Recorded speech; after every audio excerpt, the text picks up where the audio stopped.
Is there anybody after me? Okay, dear colleagues, hello. Thank you for joining us. It's 2 minutes before we start our second day, and please, in our chat box of the webinar room, please type in something like plus or yes, we can hear you, we can see you. Hello, and if it is possible for you, which part of the country you are joining in? Okay, it's Umань, Rivne, thank you. Khmelnytsky, teachers from Kiev, teachers from Kherson, from Kryvyi Rih, from Kharkiv, from Volyn, from Lutsk, Kherson again, and now it is very fast. I can't follow it as fast as possible. It's Lviv, Kharkiv, Ternopil. Hello from Germany. Hello. Ternopil, Cherkasy, again Kharkiv, again Kherson, Dnipro region, again Kharkiv, Lutsk, Zhytomyr. Really happy to welcome everyone here. It's 4 p.m. Kiev time. Macmillan Education Spring Conference Day 1 is starting right now. I'm Ina Nistaiter and I will moderate today's meeting, and not to waste your time, please welcome our speaker and our friend and our guest, Karolina. She's from Poland. If you attend our webinars, you probably remember her. And day 2 of our conference is going to continue the yesterday's topic of assessment. And I think that the topic of Karolina's talk is really interesting and will be useful, because she's going to talk about assessing speaking and writing, which I suppose is a challenge for many teachers. Karolina, hello. Hello. The floor is yours. Okay, thank you very much. I hope you can see me and hear me well. Let me just put on my presentation here. Okay. Just a quick one. Please let me know if you can see the slides, or yes, you can see this. Can you see the slides? Yes. Okay, good. Okay, thank you very much. Thank you very much for the for that feedback. Now, for the next hour or so, we're going to talk about assessing secondary students' mistakes in speaking and in writing. And let me perhaps say a few introductory comments. First of all, if you attended my webinar, it was the end of August last year. I hope that, for those of you who had attended would probably remember that I talked about formative assessment. And my main message at that time was to, my main message at that time was, let's become more learner-friendly when assessing learners. I was talking about formative assessment, and I provided you with a number of alternatives to tests and quizzes. Like, in other words, what else can you do to evaluate students' progress in a more learner-friendly way? And I would say that I will kind of continue in the same vein today. In other words, yes, I will talk about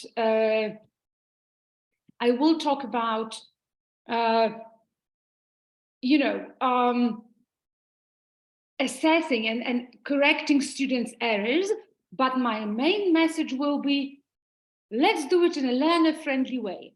And obviously, I will show you how to do that. I will show you different techniques of, how to react, who should react, when to react to students' mistakes. All of these will come from different parts of the Gateway series. And one more, so this introductory comment number 1. Introductory comment number 2, let me focus on that assess or assess, the verb assess in that title. Now, another point that I want to make today is that assessing the mistake that is made by any learner is actually the first step, okay?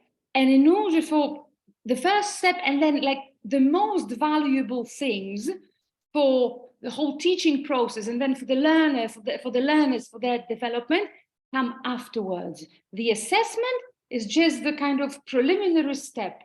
But obviously I will explain what I mean. I'll talk more about it later on. Now, without further ado, let me begin, or let us begin with a quiz. It's a quiz. It's not a quiz. I don't want to quiz you on any knowledge. I rather want to sound out what you think and what your attitude toward error correction actually is.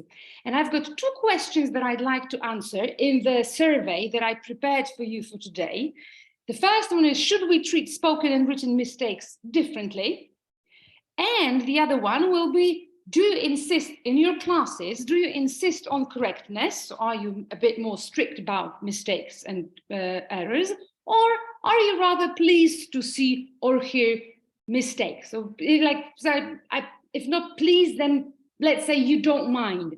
And the way I'd like you to take part in that survey, I'm pretty sure you know this tool, that's a Mentimeter. There are two options to vote. The first one is to scan the QR code.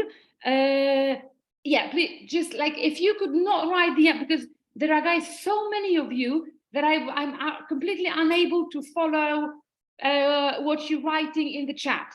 Please go to either www.menti.com and use this voting code. And there are two questions in that survey, or scan the QR code that you can see in the webinar, in the slide now. Can you scan that? Can you let me know if you have managed to enter that?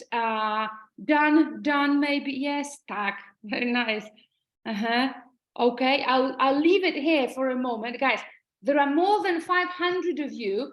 There's only one question. I think you should, if you, there's only one question. I can't scan it. Yes, okay, done. It should be easily scannable with your phone.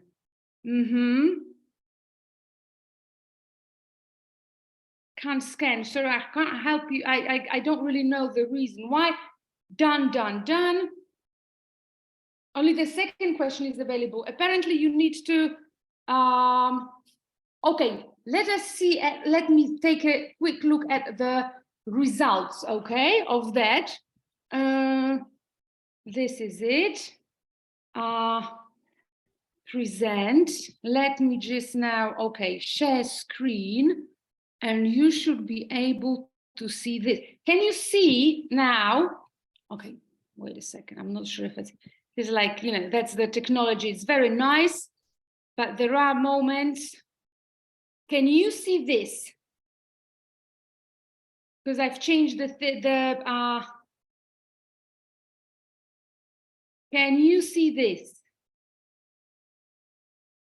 Okay, yes, perfect. So look, the first question,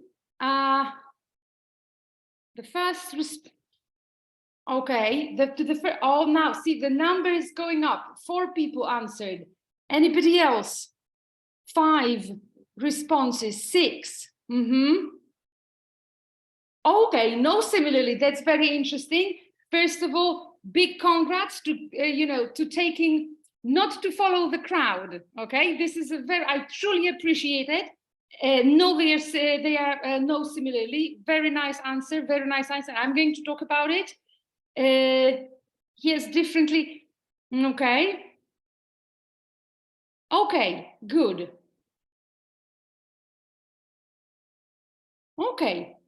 I think this is it. Yes, definitely. Okay, you know what? Let me stop and let me go back to the presentation. I mean, one thing is for sure, we are I think the first answer is definitely prevailing, right? So definitely most of you say that we should treat spoken and written mistakes differently.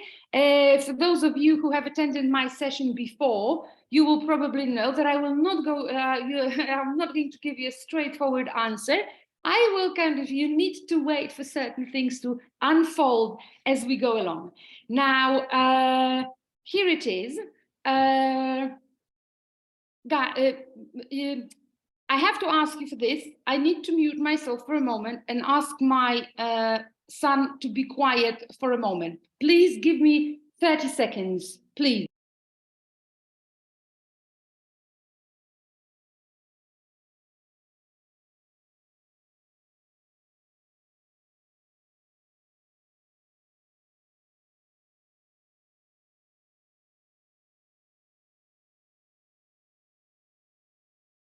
Okay, I'm sorry. I'm sorry about that. But oh my gosh, I'm really sorry. But I had to quiet down my son for just a moment. Oh, if that was so embarrassing. But hope you will understand. Anyway, what I wanted to kind of, in order to perhaps discuss the topic like properly and well, in an organized way, let us think about different aspects of language learning and where speaking and writing, these two aspects of the language production is in it. Now, when we think about different aspects of language learning, now, the first one, how do we normally evaluate vocabulary? Well, I would say that both vocabulary and grammar, the first two aspects, are usually evaluated or assessed by means of usually ready-made tests, okay? Either tests or quizzes, progress tests, and that happens in I would say formal or in a like to use different terminology, summative assessment, right? This is pretty easy. Vocabulary and grammar tests usually come with an answer key. The answer is either good or bad. Let's face it, at the secondary school level, there isn't much gray area when it comes to correctness. So there is, with the grammar structures and the vocabulary that students are learning at that point of development and at that point of their competencies, there is no much discussion whether a particular vocabulary item or a structure is okay or maybe not so good. It's usually either right or wrong. Yeah. Now, the next two aspects of the language learning, that is reading and listening, well, they're also tested in a formative or in other words, summative way. As a director of studies, I very often observe.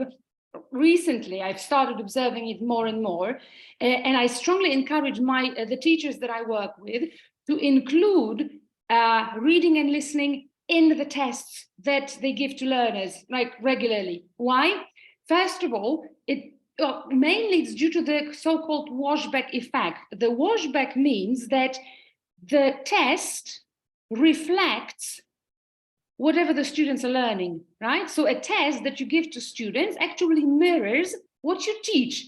And let's face it, we do not only teach vocabulary and grammar, we also teach reading, we teach listening, yeah? Therefore, these skills should also be included in the tests.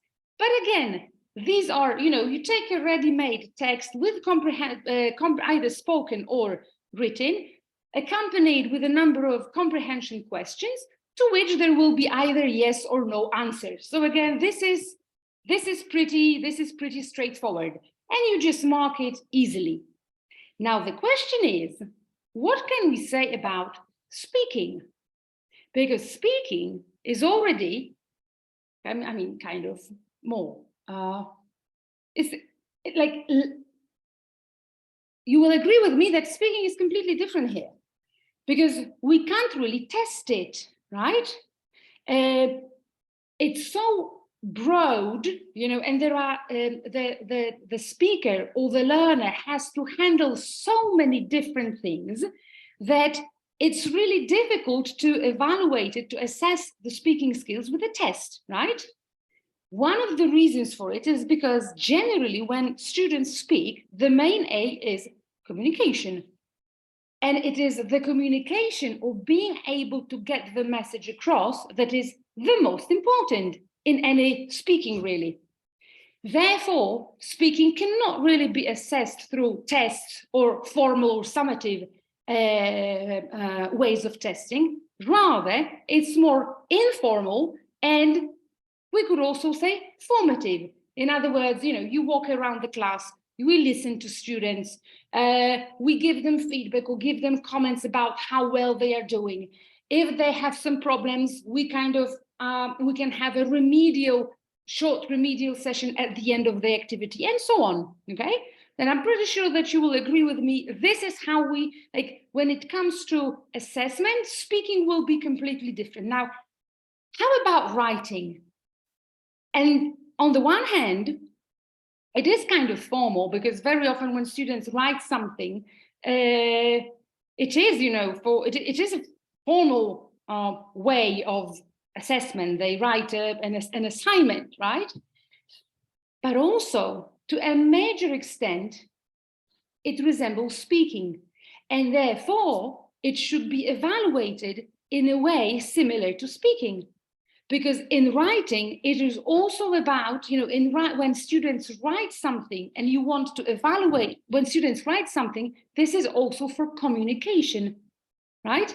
They create a piece of text so that, you know, they get the message across. So to a major extent, assessing writing, just like assessing speaking, will be at least partially informal and formative.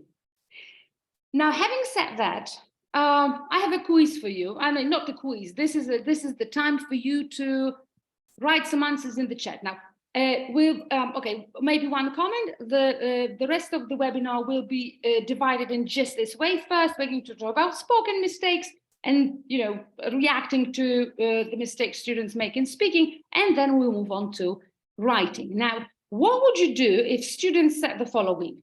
Tell me if you would, if you can tell me this. Would you react? Would you correct all of these mistakes?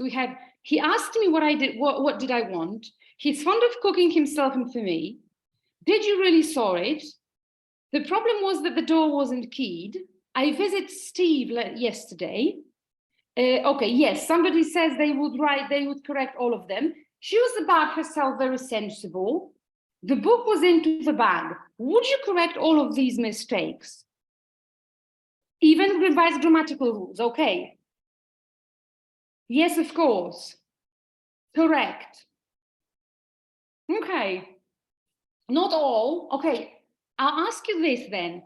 Are all of these mistakes equally bad? By bad, I mean, you know, there are mistakes which are, you know, just minor slips of the tongue, or this is not underlined because they are all spoken. We assume that this is what the students say.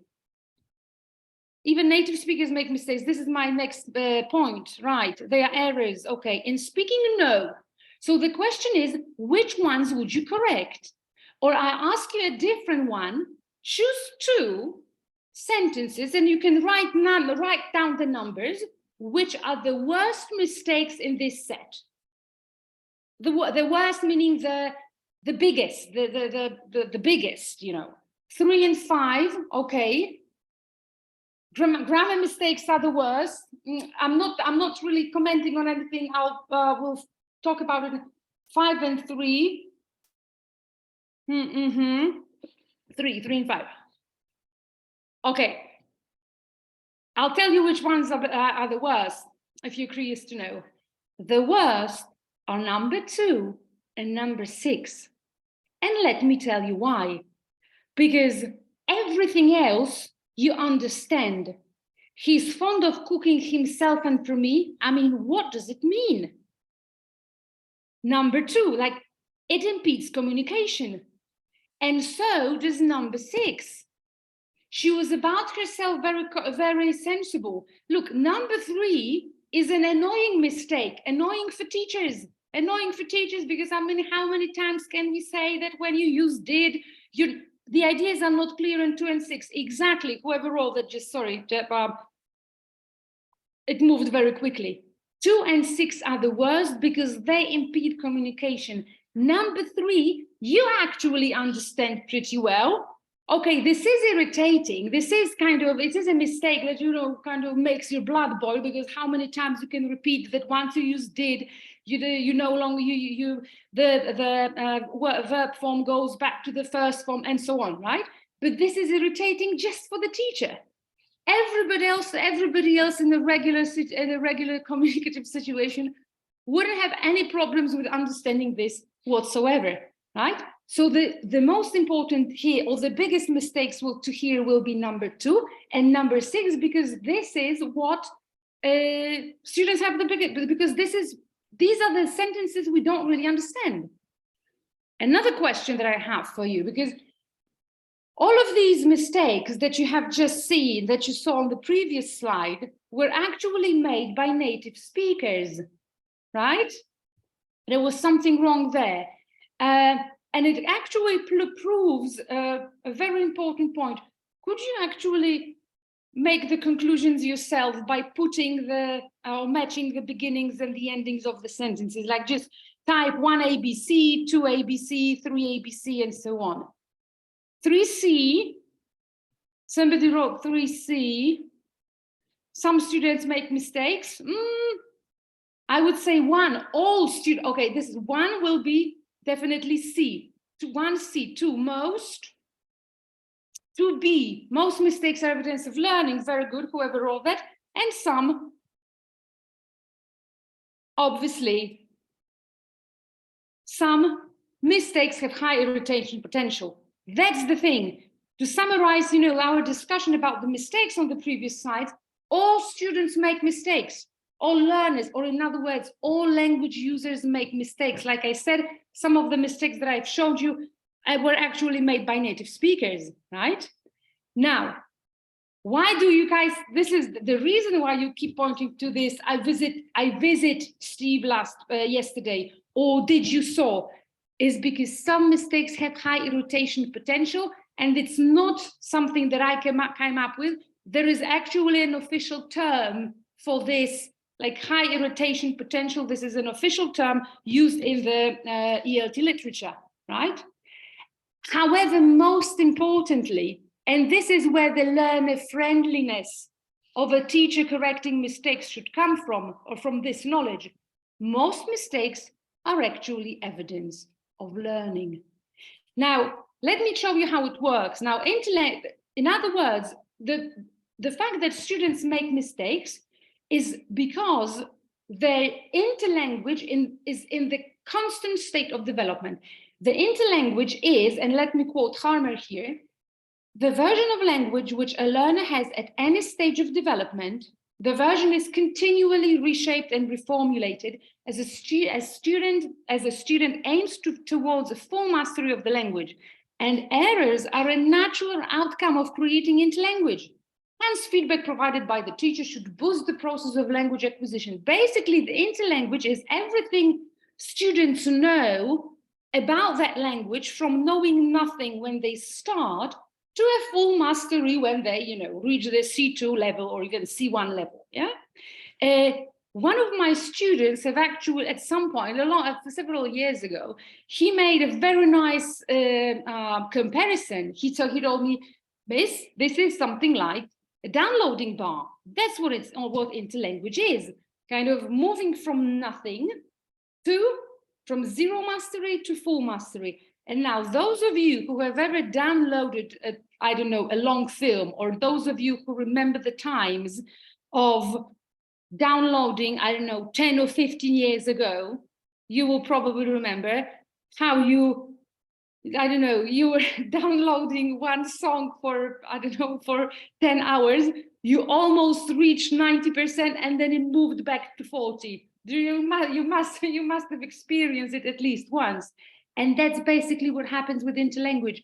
A few steps forward, but then there is some lapse. And students, so you think that they finally realize and they finally get the hang of past simple, but bang, something happens, they move a few steps back and they start making mistakes in the past simple again. And that's absolutely normal because second language acquisition is nonlinear and U-shaped. This has actually been U-shaped, meaning this, what you can see in the slide right now. Let me just control the time of it. This has actually been put forward and then approved by Lightbound quite many years ago. But what he saw is that in a group of learners, pre-intermediate learners, students learned, right? They were learning present progressive. That means present continuous. Okay, and they were actually pretty good at it. Then a few weeks later, suddenly there was a major drop in their correctness, in their, in how they use that present continuous tense. What was the reason for it is that somewhere here on this part in time, this place in time, students learned present simple. And because something new appeared, they had all the things mixed up. Therefore, they started making more mistakes in the, in the original tense. It did, however, improve after a while, and both of the tenses, the correctness in both of the tenses went up again, because what happened here was the so-called restructuring, right? So mind you that with our feedback, with our reminding what the standard uses of the language are, students' interlanguage will get restructured. In other words, the forms that they are using will simply improve. Now, bearing this in mind, I would say that when it comes to assessing learners' mistakes, there are two completely new goals for the teacher. First of all, we need to appreciate at least some of the mistakes, right? Why? Because they are a sign of learning, okay? Because they are a sign of students' interlanguage moving forward, right? Or being kind of upgraded. And second of all, we need to leave space for experimentation. So there has to be such time in the language lesson when students can speak as much as they want and as freely as they want. Let me tell you an example here. A very long time ago, I was learning German. I was doing a course in German, A2, maybe A2 plus level. Anyway, I remember the first written assignment. And at that time, I was already an assistant at an English department, teaching methodology to students. So I knew how language learning works. I was also very ambitious, let's face it. So when we got that assignment, I wanted to do more than just, basic 7 sentences, as if like rewrite the model text in the course book just with new vocabulary. So, I tried to build bigger sentences. I looked up new vocabulary and so on and so forth. Imagine my surprise, or actually imagine my anger when after the teacher, gave back the, proofread assignments, and everybody in the class, in my group, got a 5, and I got a 3, 5 being very good, obviously going down, the lower the worse. I mean, I thought it was so unfair. Obviously, what happened was that I made lots of mistakes, right? But I attempted at the language that was way beyond my current level of competence. I was even trying to write sentences in conditionals, right? So hypothesizing, obviously, I couldn't have done it well. But what the teacher should have done is to appreciate my experimentation. Well, what happened is that she didn't. She made me angry. it was the last time I tried so hard. The next time I just rewrote the, the model text, wrote 7 very basic sentences, and I got a 5. Obviously, I did not learn as much as I did in the first one, but I was smart. Like, why should I even bother if my effort is not appreciated? So, having said that, that in error correction, in assessing students' mistakes, we should appreciate and leave space for experimentation. Now this leads us to the next question: to correct or not to correct. And now let me take you to the results of the second part of the survey. Let me see. Let me see where that is. Okay, I need to. Okay, here it is. Let me share this. I have lots of results there. Okay, share. Here it is. And this is what you said. No, I think, okay, so now it turns out that you are pretty, you're not so strict. No, you don't insist, although I have to say that quite many of you do insist on full correctness here, right? So I hope that you can see it right now, and you can see the proportions, okay? The number of attendees today who are okay with mistakes kind of is not like considerably bigger, but slightly bigger than those of you who insist on full correctness, which is very interesting. Again, let me share that. Okay, let me go back to my presentation. Okay, so having said that, we already know that, I already know what you think, and,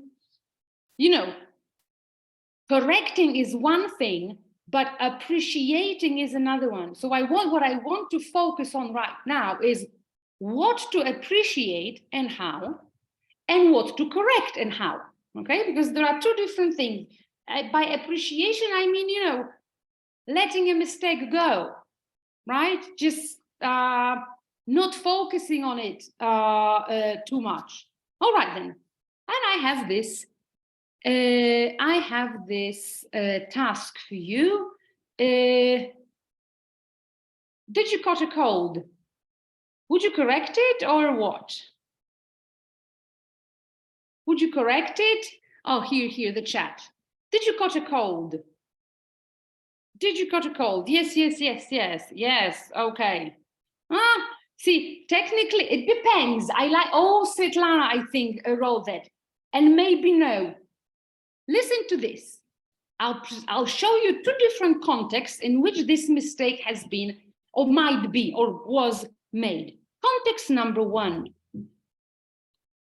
A regular chit-chat, a small talk at the beginning of the lesson. The teacher says, "Welcome after a break. Did you have English lessons when I wasn't here?" Apparently, coming back after a break. Student 1 says, "Yes, 1. The second student says, "Miss, did you catch a cold?" Now, what would you say? Oh, no, wrong tense. Obviously, no. You would obviously, the same student could have asked, "You sick?" You know what I mean? Now, using the phrase "catch a cold" is already pretty nice and should be appreciated, okay? Obviously, the answer is not so straightforward, because if you come to think about context number 2, and as you can see, it comes from the gateway on the B1 level. And if you are teaching with this book, you will easily recognize that because it's a blue page, and the blue page is always grammar and context lesson. This is the task taken from a lesson when students are learning, and you can easily figure out what it is. Write questions with ever to ask your partner, have you ever caught a cold? Now, if a student writes, did you catch a cold here? Obviously, we have to correct it. And as one of you wrote in the chat, perhaps even go over the rules one more time. So this is mistake number one. Some more mistakes. This time, if you look at this, students, that's again B1 level of the Gateway series, students are describing photos. And that's the aim of the lesson. You walk around the class or you ask individual students to describe different photographs, and students are saying the following. A boy in photo one wears black top. Somebody else says the people in the hospital wear white tops. Wear white clothes, sorry. Student 3. And what they wear are casual clothes.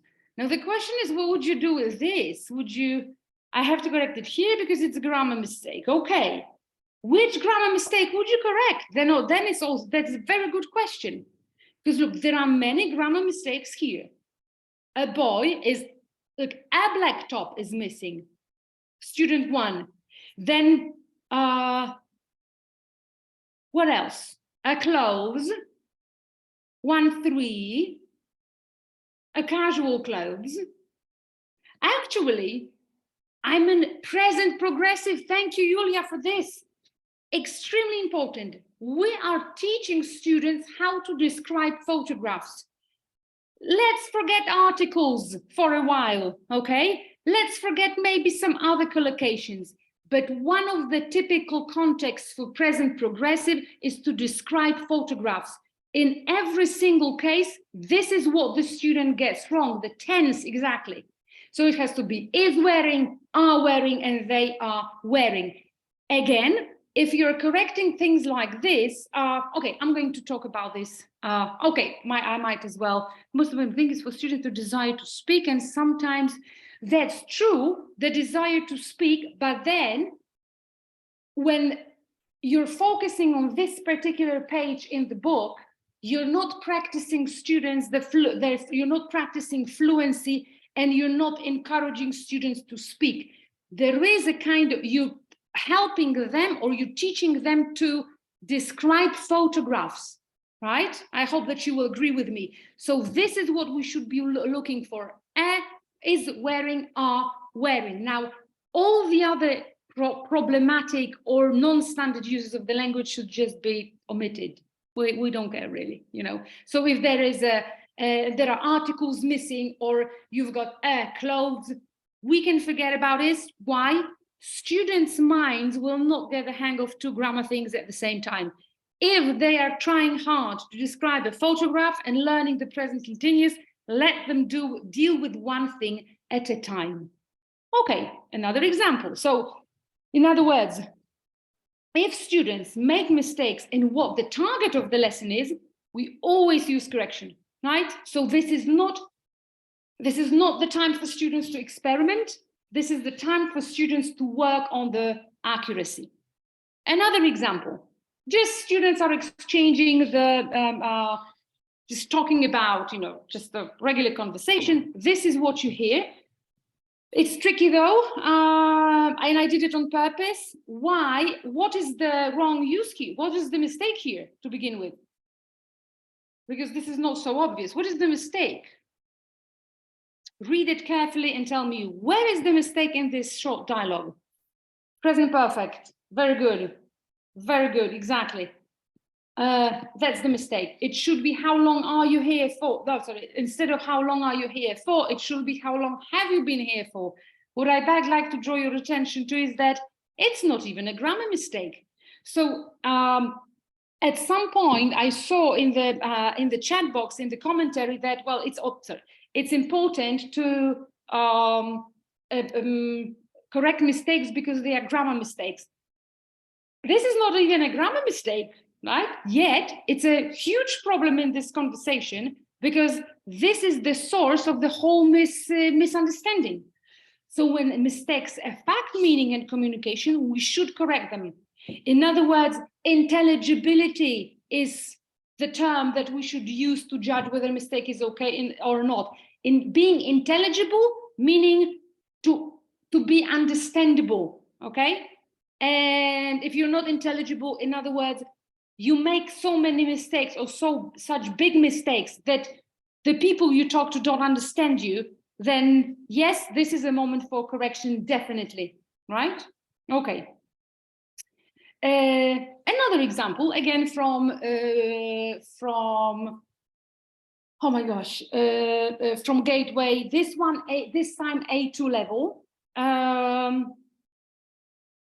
You've got a kind of role play. Students are developing speaking, making suggestions and plans. Once again, it's A2 level. In student A has to. You want to go on a safari park to do the sports center. You do not want to go to the park. You are free only on Tuesday and Thursday, and so on. And student B, you want to go to the park or the sports center. You don't want to go to safari. You prefer to go out on Wednesday. And as you can see, students have to make a dialogue and make some plans together, plan an activity together. And now one of the students says, it's great if you could join me. Obviously, this is, it's great part is wrong, because it should be, it would be great if you could join me. Now, the question is, would you correct it?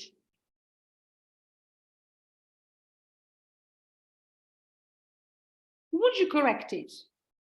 It's great if you, no, very good, I'll tell you why. Students don't even know that language is A2 level, right? It's A2 level. So am I supposed to now start explaining the second conditional to A2 level students? Definitely no. Sometimes correction makes no sense if students don't know the target item yet. So just forget it, just skip it, right? So now, to correct or not to correct clearly depends on the activity. If it's the aim of the lesson or the task, we have to correct it. If it's accuracy-based activity, we have to correct it. If, however, the activity is fluency-based, we can close an eye to the mistakes. Let me show you now this the pattern, the framework for different language practice activities by Anderson. It's pretty old, from 2013, but I think it will show you very nicely where the place for error correction is. Look, the bottom axis means that the activities that we do in the classroom can have a primary focus. You can either focus on form, there's, spelling, grammar, tenses, collocations and whatnot, or meaning, meaning, right? So the most important, like in debates, in all sorts of personalization, okay? And also different types of activities will have different processing speed, right? The faster students process the language, the more mistakes they will obviously make. And the more, I would say, lenient towards those mistakes, the teachers should be. So as you can see, this is for us the most important, from form to meaning. If we focus on form, like see gap fill, ordering activities, matching, we insist on correctness. In meaning, not so much. Having said that, here's another puzzle for you. Students read, this is a task, the text from Gateway A2. That's the task you gave to students. Write 2 comprehension questions to the following piece of text. And the students write, what shows eat well plate and what we get from fruit and vegetables? Clearly, they are incorrect. Obviously, they are wrong. They are not, well-formed questions. Would you correct them? No, good. Very nice. I'd say very nice. Look, why? Oh, sorry. Because the task is in this area. It's in the area of meaning. You did not ask students to write 2 comprehension questions to practice making questions, but because it's fluency and because it's meaning, right? So you should appreciate the fact that students actually understood that piece of text well enough to ask a question, and not punish the fact that they asked the wrong question or wrong grammatically. Okay, good. So now, apart from the accuracy, the aim of the lesson, or the fluency, the level of correction will also depend on a few other factors. For instance, how many students are making the same mistake? Okay, or are these mistakes learning steps, right? So it's like, is it like something that students are currently developing? Or what are the external circumstances? What's the month, what's the day, or what's the hour? For instance, Friday, 4 o'clock in the afternoon, if you have, or 3 o'clock in the afternoon, if you happen to you have to have your English class at that time, very bad time for correction, unfortunately, because students are thinking about something completely, they're already thinking about the weekend, and they do not really care about being correctness in their language, in their English lesson, Now, having said that, so we talked about, the factors. This is like, see, this is how we end the assessment process. We have assessed if it's an important mistake or not.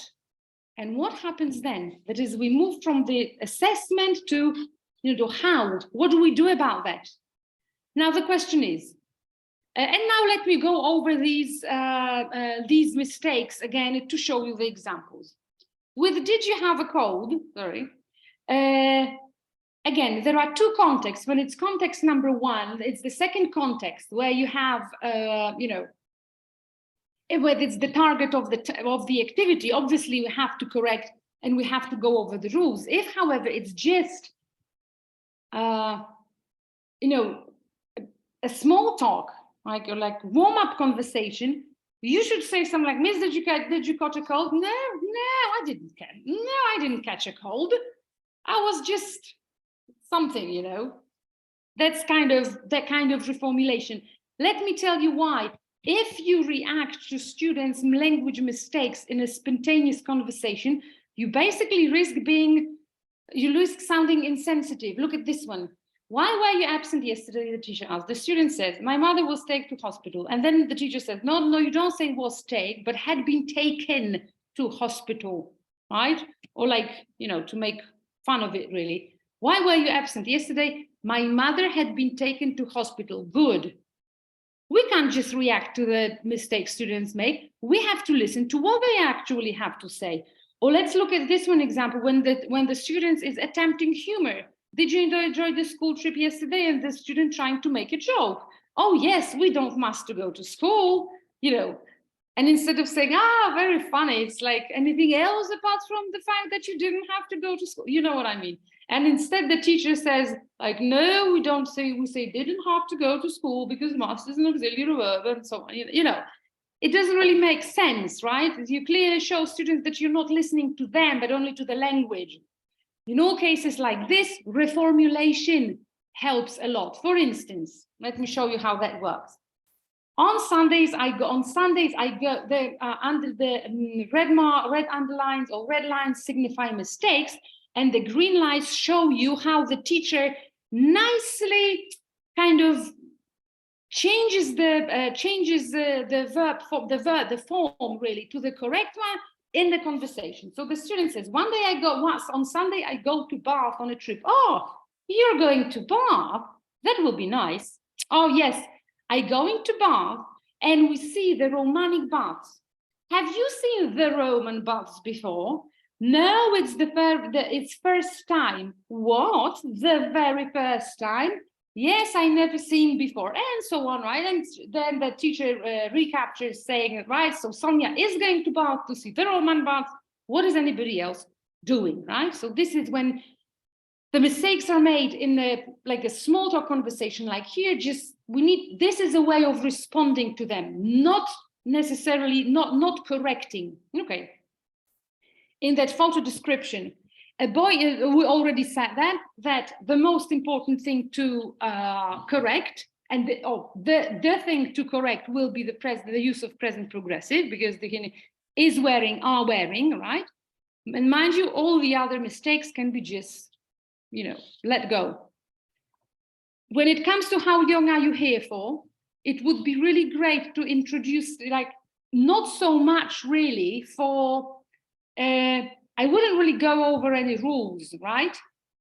What will work here is for students to explain the difference in meaning, even using students' mother tongue. So guys, how long are you here for means this. If you want to say this, you will say, how long have you been here for? Okay, and the last one, it's great if you could join me.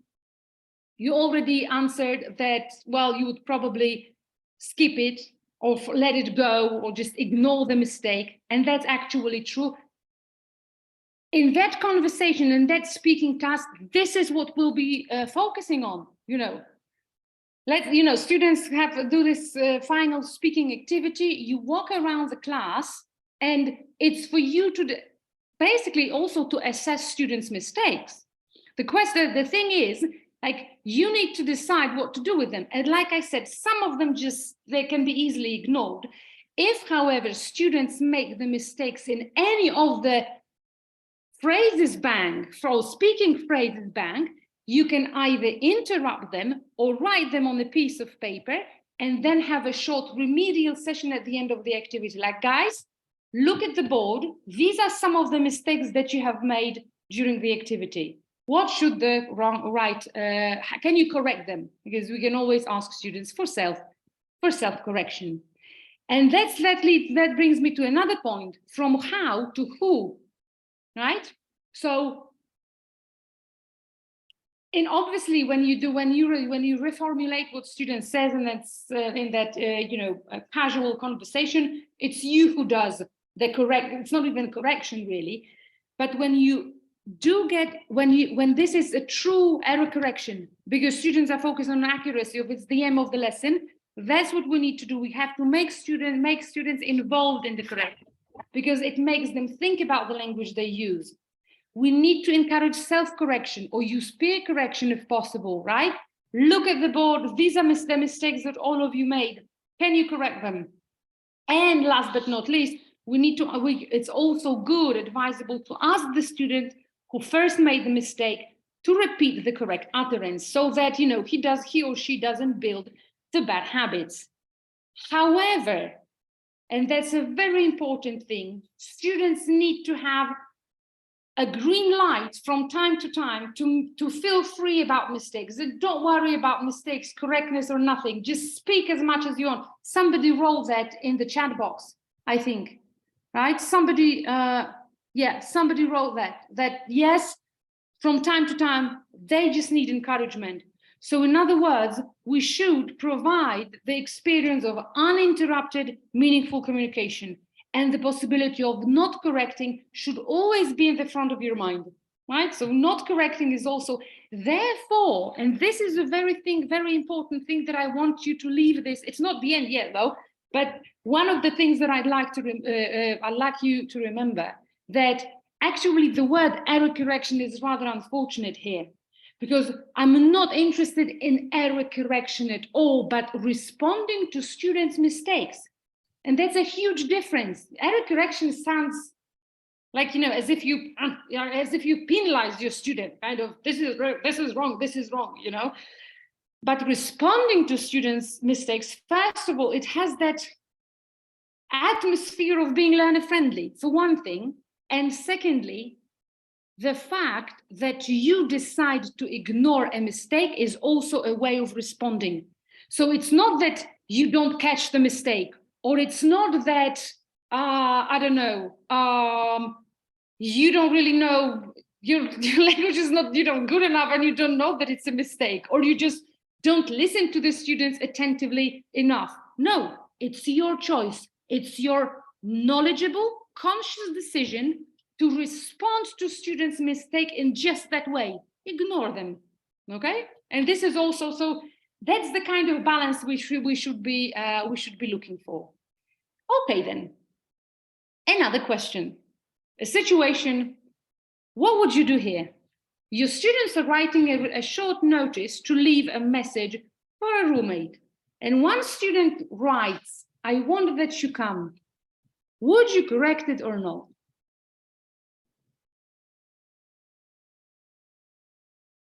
No, yes. Okay, no, yes.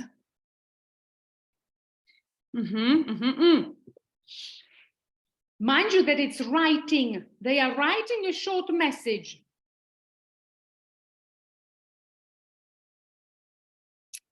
See, now I would say that the answers are kind of mixed.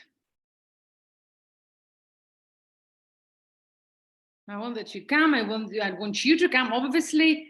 And you got yes, no, yes, no. Now tell you what, I think I know where the varied answers come from.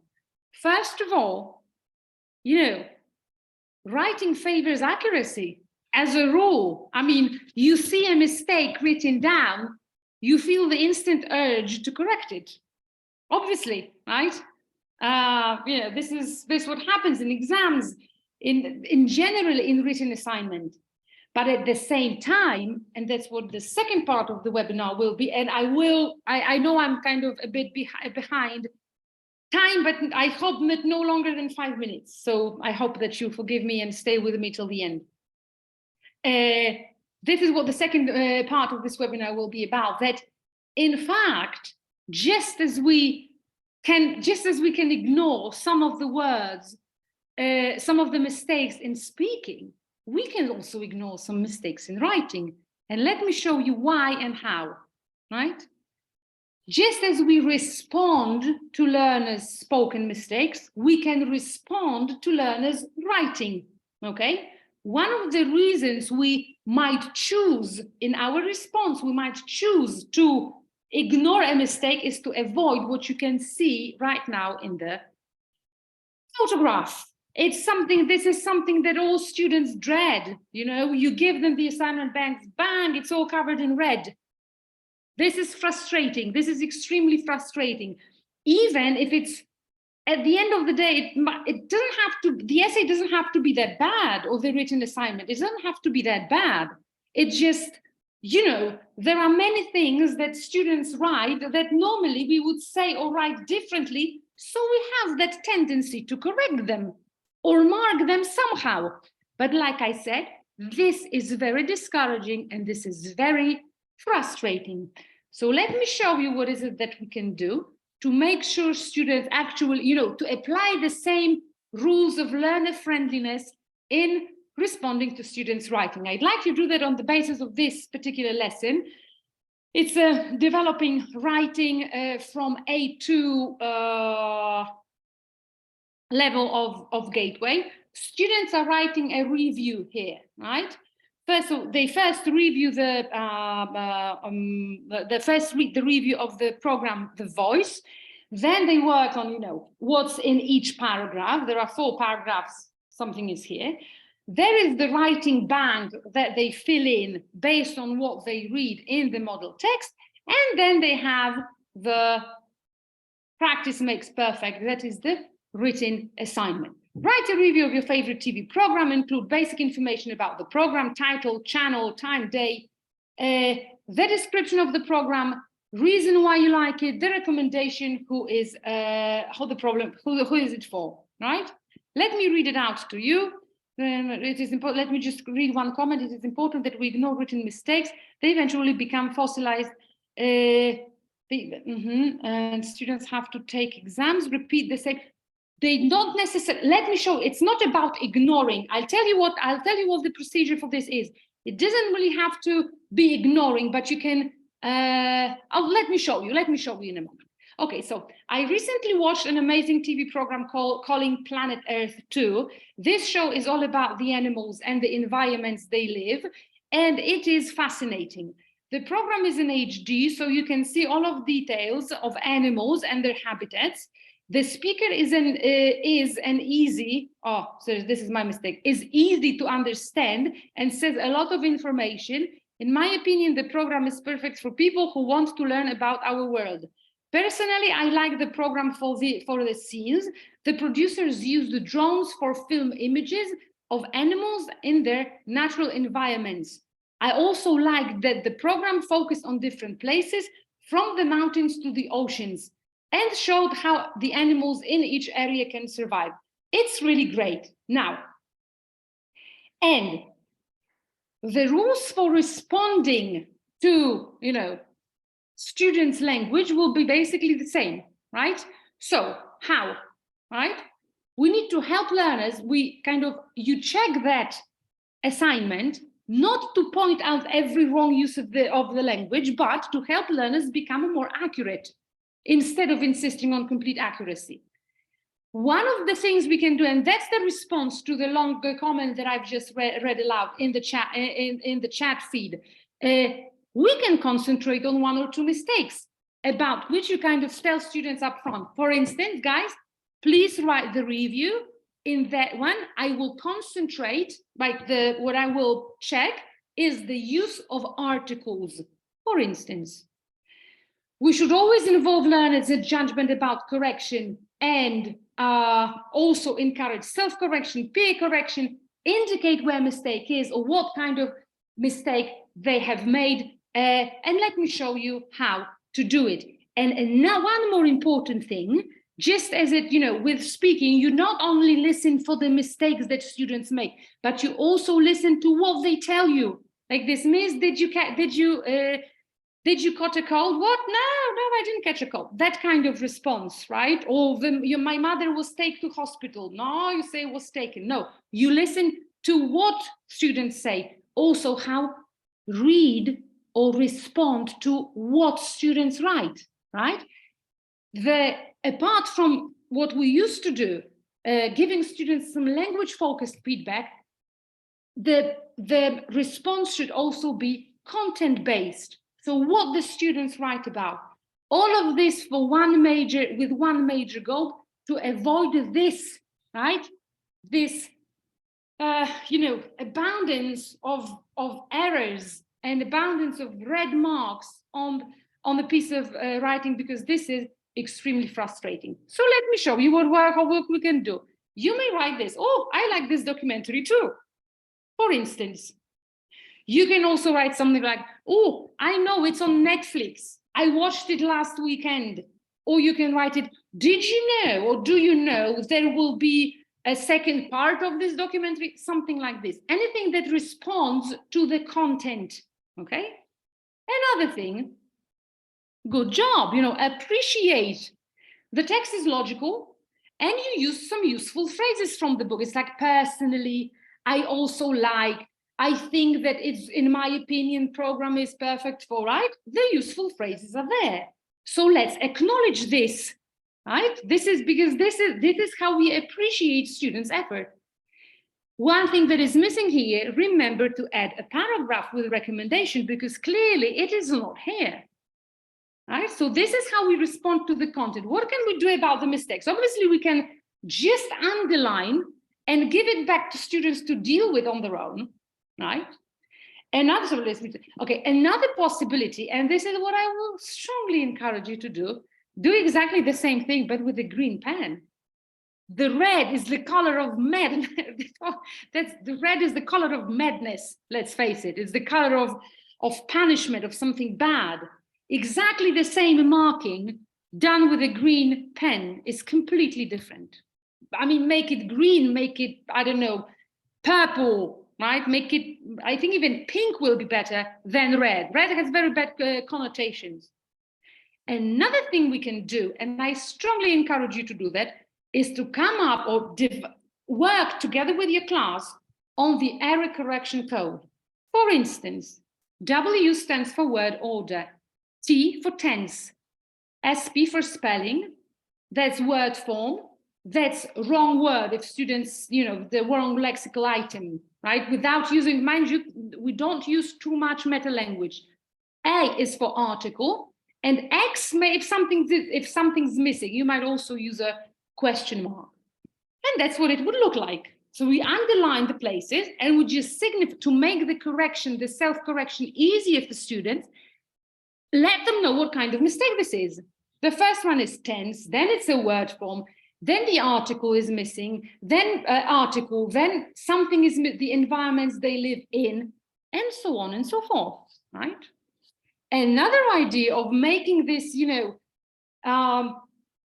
response to students writing more error friendly is, for example, this.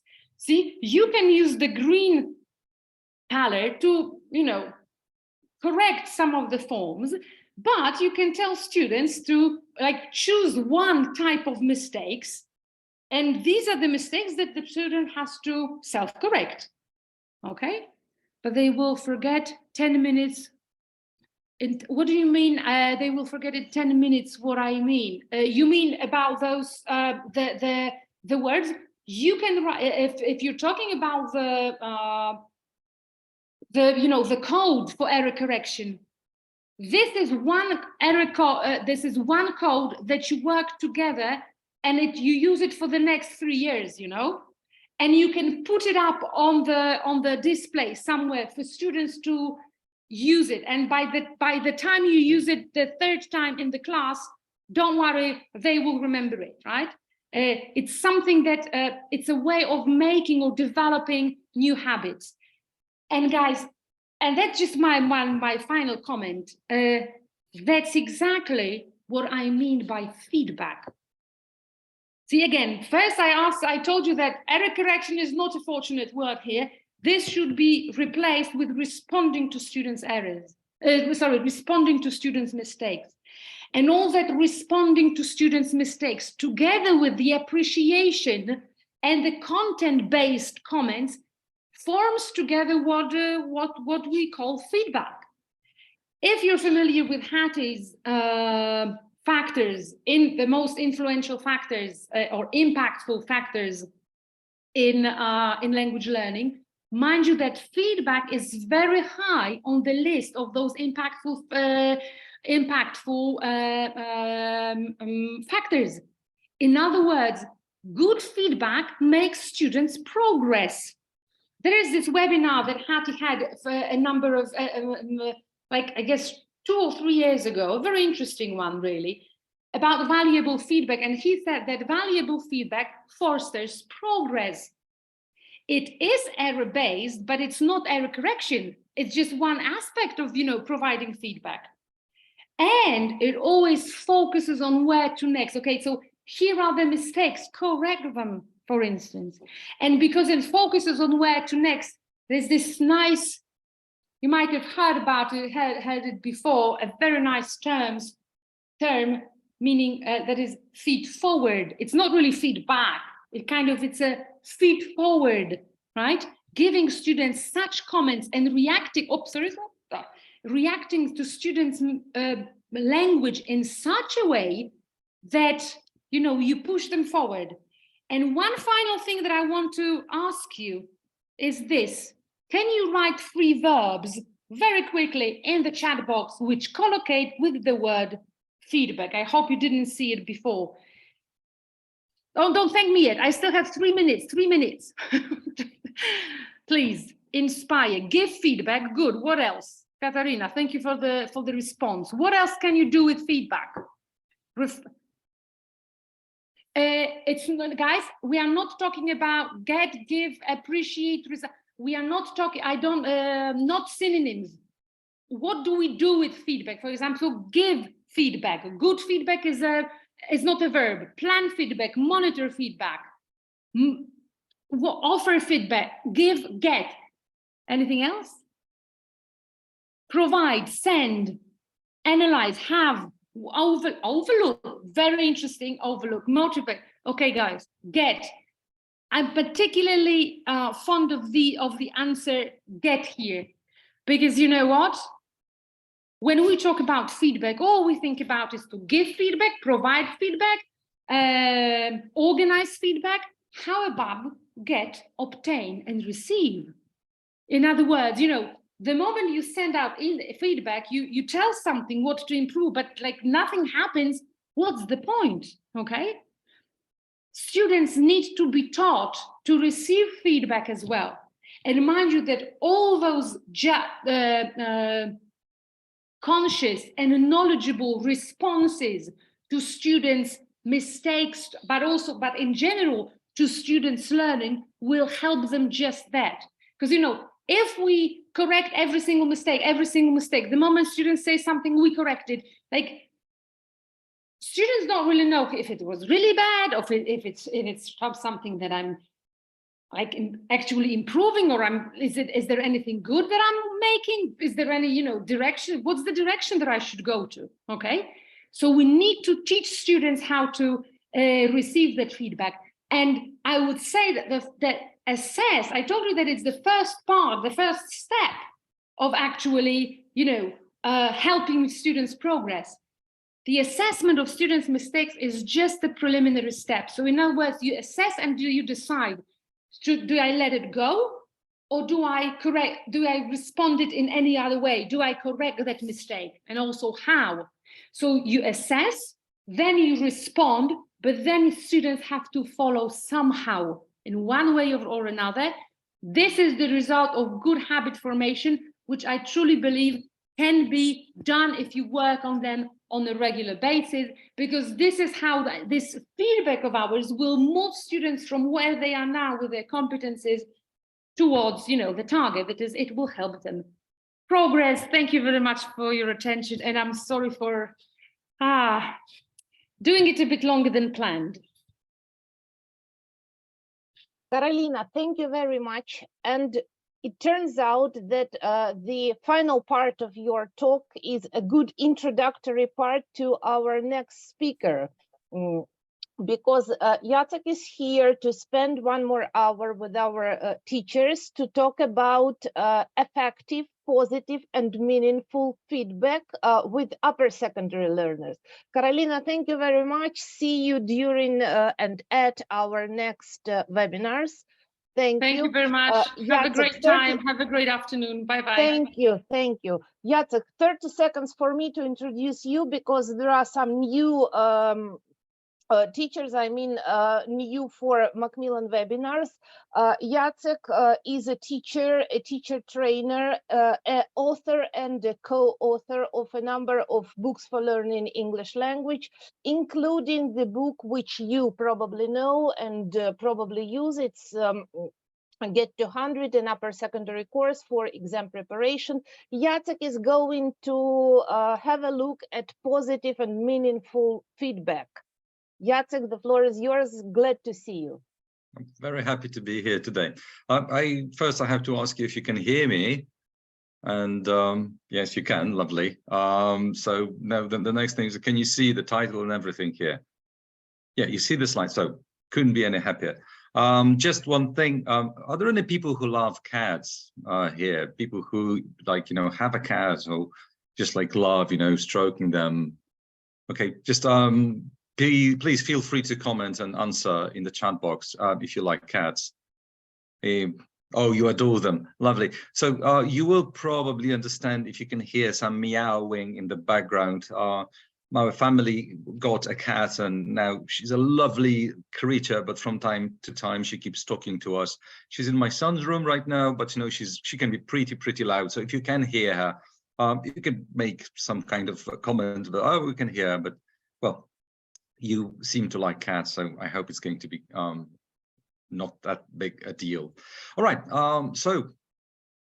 before we start, I have, as usual, to those of you who have seen me before, just one housekeeping rule. I'd like you to have lots of fun. I'd like you to enjoy the session, and I'd like you to be an actor. So these are two actually things. Okay, so I'd like you to have fun. I'd like you to be active. And, whenever you suspect that I'm making a joke, can you please react with a smiley, just like this emoji here. I'm a teacher, basically I have no private life. I have very few friends. So, if anybody laughs at my jokes or the feeble attempts at jokes, these are other teachers, who understand my need to be appreciated. So, oh, thank you. You're so lovely. Thank you for laughing, even though I haven't said anything even remotely funny yet. So I'm here today to talk about assessment and to talk about how assessment can be a positive experience, both for teachers and for students, because I don't know about you, but I'm not really very happy with giving marks. When I was a really young teacher a long time ago, when I started my teaching career, and I remember I gave my students my first marks, I felt powerful. I felt that it was so cool, suddenly from a student who got marks, I became the one who gave marks to others. And it was cool for like a few weeks, but then I realized that those marks mean something to my students, and that sometimes when I give them a bad mark, like a fail, it was I think a 1 at that time in our system, then they were not very happy. And suddenly I realized that marks are something more than just a show of power. And when I started thinking about learning a language, I realized that, basically learning a language is a little bit like creative, some kind of friendship with a person that you're kind of walking along some kind of path, maybe, on some kind of journey. And, to make friends with people, you can't only spend time with them. You have to communicate. You have to tell them important things and unimportant things. The only way to create a meaningful relationship, friendship, love, is to exchange thoughts. And sometimes these thoughts will be thoughts talking about things we don't like. Sometimes, more often, I suppose, these will be like compliments and telling your friend how important he or she for you is. And basically, we need to tell other people how we feel about the relationship so that they can adjust, so that they can change things we don't like. Because how can they know we don't like something unless we communicate that in any way?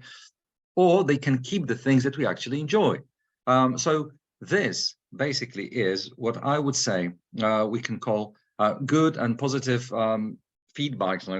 Carolina talked about this a lot. Something that may be known also as formative assessment, because you don't like putting lots of work. Yeah, that's another thing. But if you think about that, I have had this thought for quite some time now, that at some point in our educational systems, we kind of forgot that marks are not the goal of learning. That marks are for another reason, and the reason is telling our students how well or sometimes how badly they have performed, but generally they are a form of communication. And when you think about giving marks or giving percentages, there is something systematically wrong with the system. The system is flawed. Let me show you two examples of some kind of information that our students can get from us when we give a mark. So imagine a student gets 165 points out of 200. And what you're telling a student is that your command of English is worth that much. But what does that exactly mean? Can the student communicate, or can she tell her friend or her future employee all the things she needs to do in English, or can she only use some grammar structures?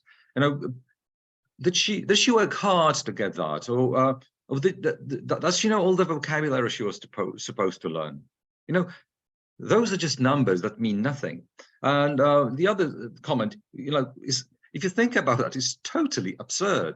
If you tell someone they write a test on the passive, and they get like 57.5%, you tell them, the passive for, or almost 60% of the passive. What does that mean? Do they know? Oh yeah, adults like numbers, but does it mean anything to your student when your student learns that they got like 60% from the test? Does it mean that they know only some auxiliary verbs, or does it mean that they don't know that they need to put the ed ending at the end of those sentences? These are just empty numbers. I remember actually my son and my best friend's son. My best friend is the guy who talked to you yesterday, this bold, handsome gentleman talking about correcting writing and speaking, Czesław, and I remember once I was just kind of giving a lift, his son and my son, to some kind of extra class, and as we were going somewhere, it's like I could hear them talking about their English class. They were in the same English class, after school English class. And, one of them said, like, so how much did you get from the test? And, one of them said like 83%. And the other one said, oh, I got 84. I'm better than you. My English is 1% better than yours. And I started thinking, like, what does that even mean? 1% on a test, how does it make you better? And so what I would like to talk about today is how we can change testing from point to actually communicating something with students, and how we can try and move from talking about mistakes to talking about our students' strengths. Because to try again and again and again to speak in a foreign language, and that it's difficult, how much it takes to learn a foreign language. You were there. Now your English is good, but you were there, right? So to you have to take the effort, you have to try again and again and again. You say something, you make a mistake, you fall, you have to stand up, and so and when you get like this information 4 out of 10, how is that encouraging, right? I understand that we function in systems where there are marks. I understand that you have your kind of final exam where students get points, and we have to work towards that exam, and you have to give exam-like tests. I'm not debating that. We have the same system here in our country. But what I'd like to talk about is like, how can we from time to time become people who use tests and different forms of marking to communicate things to our students, to show them that what they've learned or what they can learn is actually something useful. And obviously, I'll be talking about lots of ideas connected with formative assessment, because as you can see here, it's different from summative assessment. Summative assessment, as it says, occurs only at the end of the learning process, and sometimes it takes a lot of time to get to the end. Some people are not patient enough to go on and learn until the end of some kind of period of time. It provides a final evaluation of concept knowledge, which is not okay, because sometimes when you think about, like, when students come to your classes, they know some English, and there are students who are not very strong, but they work very, very hard. They put a lot of effort, and all they get is a 3 or a weak pass at the end. And and they deserve to hear more, because they worked really, really hard. The problem was they started at a really low level. And this is, this summative assessment is also high stakes testing. So you fail, you fail. There's nothing else, because you have only one test. So this is what those tests we have to give our students are like. But if we take a look at formative assessments, you will see that it goes all along the way, the process of learning. You communicate with your students. It allows teachers and students, to pivot the strategy. So if something is not working, you can change that. You can tweak it. You can say, okay, fine. I'm in the middle of the process. You don't have to wait till the test to see that you've failed. You can see all the way that probably maybe you should change the way you're working. It shows you where you need to work, where you need this kind of improvement, and which things you already know, and maybe you don't need to focus on them that much. And also, as I've said, as this happens along the way, as it happens in different parts, at different moments, it also gives you opportunities for kind of implementing what you've heard from your teacher before you get the final mark. So that's what I would like to talk about today. And then, this is what I would like to introduce with some ideas. And, how practical ideas that I use in my class. And to do that, I believe that we need to humanize, we have to motivate and encourage. What do I mean by that? We have to humanize our tests. So you have to humanize your tests as a teacher, making them more human, basically. Forget about kind of robots out there, getting correct exactly the right answer. But using tests, to motivate your students to see that there's something behind the test, something that's worth taking the test. You need to motivate your students to learn. That's an obvious thing to say. And well, some people could argue that if your students don't have motivation themselves, we can't really motivate them. Well, maybe to some extent that's right, but we can motivate, but by not demotivating our students, but by helping them keep what they already have. And I also believe that we can encourage our students to learn more. And this is the outline of this section. So let's start with humanizing tests. We've got a test that is supposed to prepare you for the exam. As you can see, this is like extended exam exercise, a lovely multiple choice task, which we have to do, well, because this is part of the whole examination process. So you do that with your students, but then, to show them that, there's more than just like choosing the right letter A, B, C, or, sometimes shooting, knowing, okay, C, it's definitely not C. I don't know if it's A or B. Nah, B, why not? Because one is never A. It's like a strategy for your students. So instead of doing only that, after you finish this exercise, you can, from time to time, not always, from time to time, you can tell the students, what, let's take a look at these words, and let's see if you can make 10, 5, 7 sentences with the words, the options here. And you know what? after you've checked the test, you tell them you have to choose only the words that were not the correct answers. Because you know what? Otherwise, those words disappear. They are not used. We don't notice them. But it's a waste of time, I think. So can you please now write one sentence about the way you teach, a positive sentence, about the way you teach, using at least 2 of the words you can see in front of you. Okay, so I'll wait for like, I know, 20, 15 seconds for you to write something positive about your education using 2 of these words. And I'll write something as well.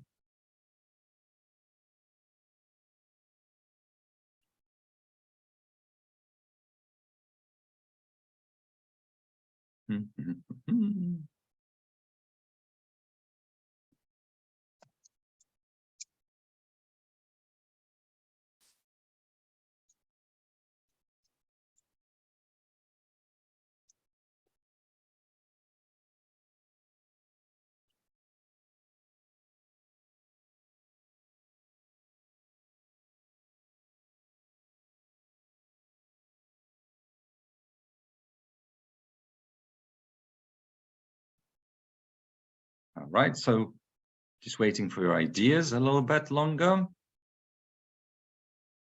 Oh, small gifts. Yeah, that's lovely. I mean, actually, you know, those gifts don't have to be like, you know, they could be little things you make, but, you know, gifts are things like, you know, praise, a little nice comments, you know, yeah, I praise students, absolutely. Okay, so this is what I wrote here. Oh, yes, qualifications, lovely. Life and books. Oh, that's not a sentence, but I like it. Life and books, they are really connected. They really go together. Absolutely. All right. So this is just one idea, okay? That what you can do with humanizing your test, making sure that the test is not just not just a thing, just not something to, you know, to catch what you don't know, or maybe to give you a mark. But, you know, there are some words there, you know, there's some communication, and this is something worth doing. Another idea I'd like to share is, you know, using good listening exercises that, you know, sometimes that you have in good books, just like Get to 100.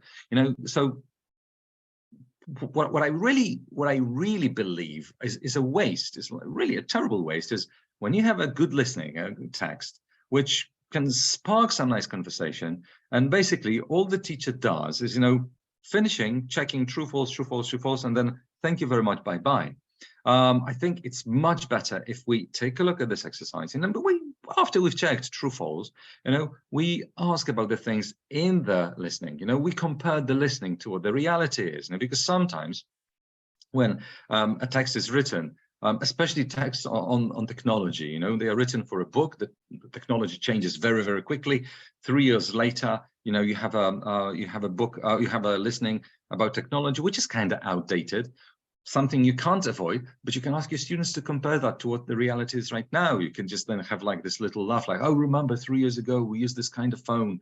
So, you know, having, again, an examination task, you know, something that your students will do to get ready, you know, to get 200 at their exam. You know, yes, you put it into real life, you know, you kind of take it and it's like, so what was, and if you take a look at the topic of this listening exercise is, you know, talking about future labor market, you know, it's actually something your students will be interested in. You know, they are young adults, you know, who are kind of about to enter the markets. And so just talking about the future is like more their future than mine, you know, it's like my future is like being an older and older teacher. And for them, it's just like, you know, different people you're going to be, you know, different jobs you're going to create, jobs we don't know of yet, you know. So you can have kind of this kind of discussion, you know. You can just after you do the task, you know, don't waste this opportunity, because this way, if you do it regularly, if you have this like one little comment, 2-3 minutes, if you do it regularly, you know, your students, next time they get a listening task, they don't just go like,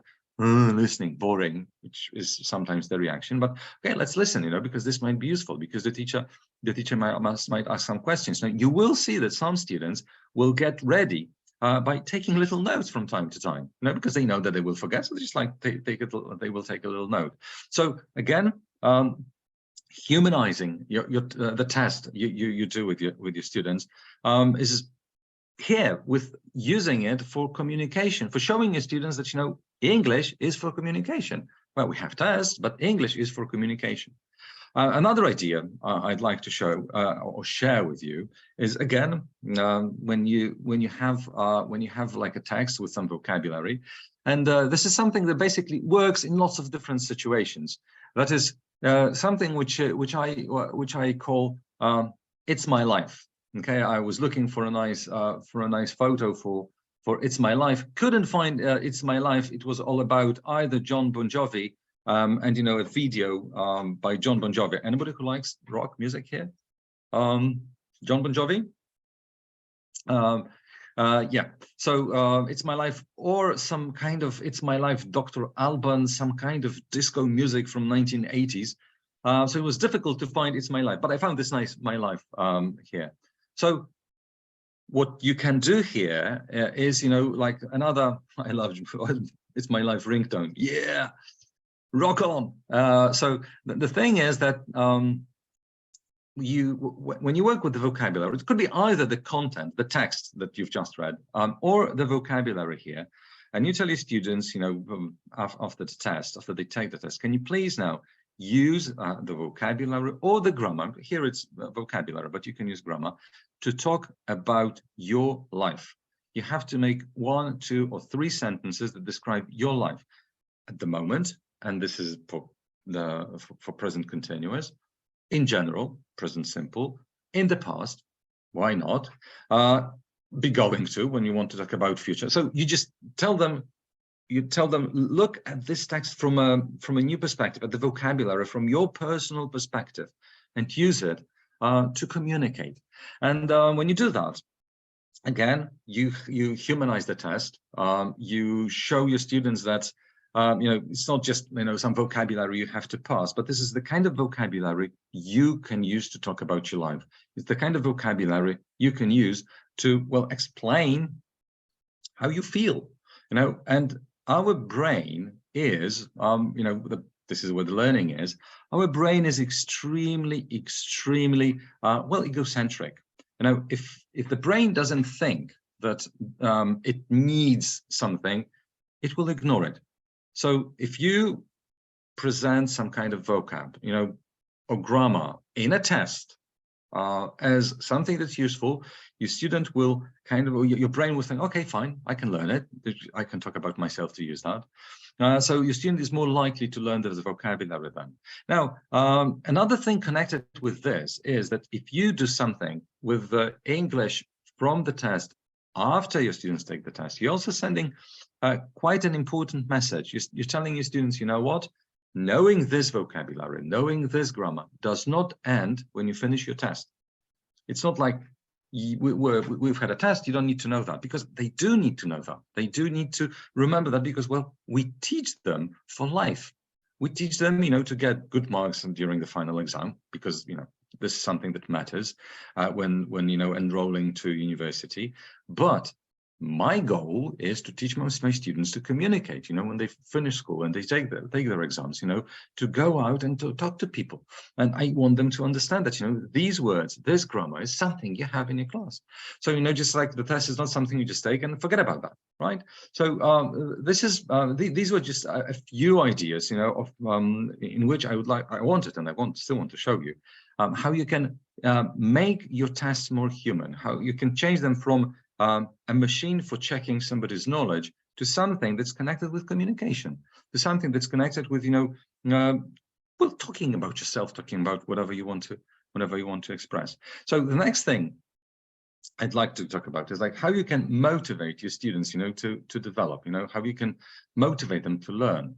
And one of the things that I noticed makes lots of people involved in learning, something that keeps me involved when I have to learn something, is understanding that I am developing, seeing progress. Just like, it doesn't matter what I learn. This could be playing the bass guitar, which I've been learning for a few years. This could be playing basketball, which I've been playing for over 30 years, and I still love it, and I still want to develop, still want to learn something. This could be learning a language, English or any other language from time to time. Basically, I need to see development to feel better, to feel motivated. You know, if I spend a lot of time doing one thing, you know, thinking and working and nothing happens, I go like, nah, what's the point? Yeah, I agree with you, Tatiana, right? So to do that, well, we need to give our students a chance to see that they have developed. And one of the things that you may try is giving them well, actually not two different tests, one test, the same test, but twice. Prepare a test which contains everything you're going to do, or not everything, I mean, it's like samples of what you're going to do with the students over the next year, 3 months, half a year, you know, depending on your decision. And by the way, when preparing the test, you know, you can use the exercises you're going to use with your students later on. I'm sorry for the noise. I'll have to ignore it. So the thing is that, you know, you can get some exercises, and please forgive me. Okay, I'm sorry. So I asked my son to take the call. So the thing is that, you know, you ask your students to you get the exercises from the book. I'm back on my train of thought. So you get the exercises from the book, from different parts. You know, if you want to check, like if you want to prepare a test for the next half a year, you just get a few exercises from the next half a year, and you give them to your students. Obviously, some of these are going to be difficult, and some of these are going the ones that, you know, some students are going to fail. And you tell them, you know, these are. Oh, we didn't. Oh, thank you very much, Maria. So the thing is that, you know, you tell your students, you know, this is something that's going to be difficult. If you see something, you don't know a word, you don't know this particular grammar, okay, don't worry, you can try. And you give them to write the test. You can mark the test and give it back to them, just show them what's correct and incorrect, but keep it. Just get the test, put it somewhere, and then half a year, 2 months later, depending on the kind of period you chose, you give your students the same test. And then you tell them, you know what, write the same test. This is the same test. They won't remember much, you know, from this test. And if you tell them it's not for marks, they won't worry about kind of, you know, maybe cheating in the class or whatever.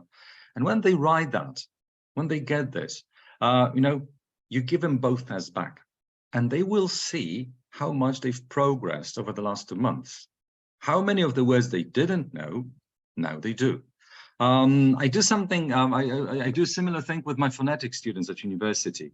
You know, one of the things they do is like they send me recordings every week. They record a little bit of text, you know, in English. I mark it. I send feedback back to them. You know, generally they do well. So I write like, good job. Can you please pay attention to just 1 or 2 mistakes, 1 or 2 words? Can you please check them for your future reference? And at the end of the semester, I tell them, you know what, now go back to your initial first recording and listen to it and see how much you've progressed. And they do that. And normally they go like, wow, that's incredible. That's great. And it's like, oh, I had no idea that. And this is just like 3 months, because this is how long a term is at university. So 3 months, 3.5 months. So showing your students at the very beginning that you will know something in the future. You know, this is something, this is what you're working for. And then showing them you got that is incredible motivation to learn, you know, because after those 2 months, you know, you can tell them, you know what, in the next 2 months, we're going to do this, this, and that. You will see that you will get that. How do I know that? Because I will teach you.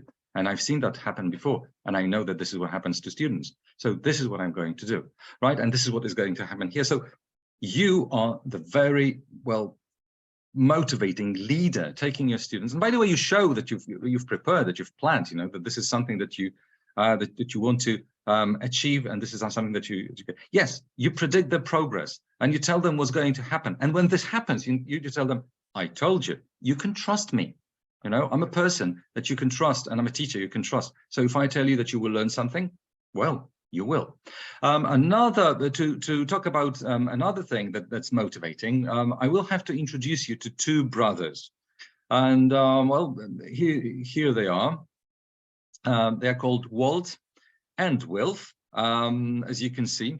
And Walt and Wilf are very important brothers in education. And, you know, do you know why they are important? would you be able to write in the chat box why Walt and Wilf, no idea, are important? No. All right, I'll help you. Oh, good. So I got you waiting. Nice. So here we go. Walt is actually we are learning to, and Wilf is what I'm looking for. Right. So these are acronyms of very important things we as teachers have to do with our students, when we want them to learn. When you get into a class, everything is easy. When you get into a class, you know what you're teaching and you know what your goals are. However, your students don't. And if I asked you to write one verb to say what they want to do, or maybe an expression to say what they want to do when they get into a class, you'd probably write that they want to basically get to the end of the class and leave and say bye-bye. How do I know? Well, that's what I wanted when I went to school. MMMs, I love this one. So yeah, they want to relax. Okay, so at least your students want to stay in the class. Lots of my students, they walk. I'm going to teach a group of students in about like an hour, and one of the first things they do when they walk into the classroom is look at the clock on the wall, and they keep looking at the clock for like every 5 minutes just to see how slowly the time is passing by. So basically, my students they don't know why they are there sometimes, So we need to tell them, we need to tell them and inform them. So we are learning to learn how to, we're learning to communicate, sadness, or we're learning to communicate happiness. We're learning to communicate apologies. And what I'm looking for is, as a teacher, I want you to remember this, this, and that, okay? If you do this, you actually tell your students, that's what is really important. Students, when they learn, sometimes they would really like to do what the teacher wants them to do, but they just don't know what the teacher actually needs from them. So if you inform them, if you tell them at the beginning of the class, you're more likely to get some positive results. Now, not only is it true about the beginning of the class, but it's also true about tests. You can use the word list at the back of the book, and you can tell your students, what now, this is what I'm looking for, and this is what you're going to get in your test. Right, so these are all the words and the only words you're going to have on the test. It's much better than telling your students, learn the words from the unit. Because think about that yourselves, because if somebody asks you, if you ask someone what am I supposed to learn, and somebody tells you anything that's on pages from 25 to 75, it's like a lot of material. You don't know what you need to do. It's like which is the important thing. And even when you think and you focus, there will still be things that the person who's testing you finds more important than you thought. And on such an occasion, you go like, how should I know? So, well, your students will know. You just give them a list, vocabulary list, and tell them this is what you will be tested on. No other words. And this is very important, that you're not supposed to, once you give your students this Wilf list, you can't change it. You can't add any words just because you like it or just because you mentioned that in the class, because you need to build trust. With Wilf, your students need to know that you're not going to give them anything else, because if you start giving them giving them words outside the list, basically they will think, why should I bother? Why should I learn that? I was talking to, some of you may know Anya Par, a teacher who works for Macmillan. I was talking to her about her daughter's education, and she said, like, her daughter had a class and a test on Baroque, whatever that meant. And if they give you like this, the teacher said, learn anything about Baroque, and she learned a lot. But then it turned out that he wanted something else, and the girl who really spent a lot of time learning failed the test, and she told her mom, next time I'm not learning. There's no point. Okay, so we give them what we want to get, and then they give us what we want to get. right? This is as simple as that. I remember that when initially somebody introduced this idea to me a long time ago, I thought like, yeah, but if we tell them what's on the test, they will all learn and they will all get good marks. And that's the whole point. We want them to get good marks because we want them to learn. And we shouldn't be surprised when they learn, right? So this is an idea that I would like just to promote, which is, telling them clearly what's on the test and then testing them exactly on what we said. And one final idea, something, for this Motivate, something that I am really, really proud of, because this is something, I kind of came up with myself, and I keep promoting it everywhere because I really believe in it, is working with assessing, but not tests this time, but writing. I could see, how Carolina kind of told you about those little comments, how you can have the special code for your students. That's absolutely absolutely great, having some kind of form of communication with students. However, what I don't like about checking writing, not talking about Carolina, but in general, is that, even if a student writes something nice, and they write a good piece of writing, and we start marking those mistakes, especially with red color. Green color idea is a smart idea. It's like that Carolina told you about. But if we start correcting mistakes or underlining mistakes, students who write something which is, superb sometimes, fantastic, great, they still get a piece of writing which basically says you failed several times here, here, here, and here. So what I would suggest is, doing something different, showing your students that they actually know a lot. You've got here an example of a piece of writing from my students. Here's a university student. He's a very smart guy. So the level is probably slightly higher than an average secondary school student here in Poland. But as you can see, instead of marking what's incorrect, I mark everything that is correct, or everything I don't want them to pay attention to. So, as you will see here, I didn't mark the word foreigners because it was misspelled. And another word I didn't really mark was accelerate, because again, it was misspelled. There were some piece of writing in the same group that, I know they were missing a or the, that some of them had tense problems. So then you just don't kind of highlight this part of the text. What are the kind of positive, optimistic, or good advantages aspects of that? The thing is that when you give something like that to your students, they don't worry about being bad students. They see, okay, so all this stuff is good. This is correct. This is how much I know. Wow. Thing number one. Thing number two, they see that you pay attention to them being praised, because you give that back to them and you say, like, what, that was great. I love that. Do it more. This is what I want from you. And they still can see the things they have to correct, as you can see, just like the word foreigners or accelerate. I gave those writings back, and the students, had like, half an hour or 15 minutes or something like that, working together in pairs, to look at all the parts that were not underlined or highlighted. And they just kind of had to correct them. They gave them back to me, and then they got marks. So yeah, being positive, showing them what they learn, what they've learned, how much they know, and that the fact that, they've made some mistakes, and that in general they know, not that in general that they don't know. This is the message you're sending.